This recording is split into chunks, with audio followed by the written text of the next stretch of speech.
Across the world, how governments vaccinate their population has become a precarious power struggle.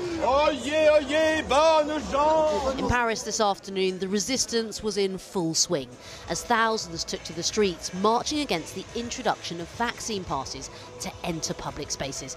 And if you're not triple jabbed, then you're not coming in, leaving the unvaccinated out in the cold. All part of President Macron's strategy to make life difficult for those who refuse the vaccine. What will I do? I caught COVID previously, so I have a pass, but that won't work anymore. Now, though, I'll manage. It's not the end of the world if I can't go to restaurants. We don't want a systematic pass for our children for a virus that, in the end, affects them very little. When in Rome this afternoon, similar scenes as hundreds marched to oppose mandatory vaccines. The Italian government has now made it compulsory for everyone over 50 to be jabbed. The new regulations are among the strictest rules in Europe, an effort to contain COVID after the Omicron variant caused a record number of cases, and deaths earlier this month reached their highest levels since spring 2020. In Germany, ahead of a vote in March on mandatory vaccines, the health minister made his feelings known.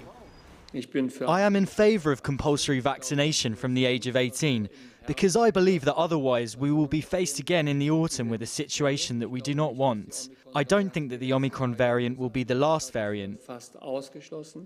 Now, as governments weigh up whether to enforce mandatory vaccines or give people autonomy, this topic of whether countries legislate or negotiate their vaccine booster programmes has intensified around the world.